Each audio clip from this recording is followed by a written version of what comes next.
ഭാരതീയ വിചാര കേന്ദ്രം സംസ്ഥാന സമ്മേളനം മലപ്പുറം തിരൂരിൽ പുരോഗമിക്കുന്നു. സമ്മേളനത്തിന്റെ ഔദ്യോഗിക ഉദ്ഘാടനം രാവിലെ 10 മണിക്ക് കേന്ദ്രമന്ത്രി ജോർജ് കുര്യൻ നിർവഹിക്കും. തുടർന്ന് വിവിധ വിഷയങ്ങളിൽ പ്രഭാഷണങ്ങൾ നടക്കും. 3 ദിവസങ്ങളിലായി നടക്കുന്ന ഭാരതീയ വിചാര കേന്ദ്രം സംസ്ഥാന സമ്മേളനത്തിന് ഇന്നലെയാണ് തുടക്കമായത്. ഇന്നലെ സംസ്ഥാന സമിതി യോഗവും പ്രതിനിധി സഭയും ചേർന്നു വരവ് ചിലവുകൾ അവതരിപ്പിച്ചു.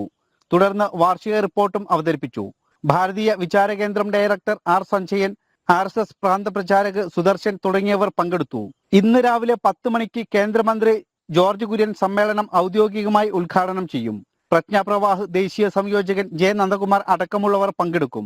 തുടർന്ന് ഇന്നും നാളെയുമായി വിവിധ വിഷയങ്ങളിൽ ജെ നന്ദകുമാർ, മുൻ PSC chairman doctor KS Radhakrishnan, professor G Gopakumar, doctor M Rajesh, professor Rakesh Sinha തുടങ്ങിയവർ പ്രഭാഷണം നടത്തും.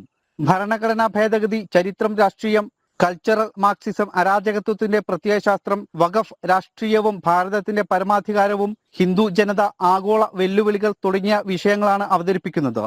സമാപന സഭ ഉദ്ഘാടനം ഞായറാഴ്ച ഉച്ചയ്ക്ക് 3:30 കൽക്കട്ട വിശ്വഭാരതി സർവകലാശാല റിട്ടയർഡ് പ്രൊഫസർ കലാമണ്ഡലം പോരൂർ ശങ്കരനാരായണൻ നിർവഹിക്കും.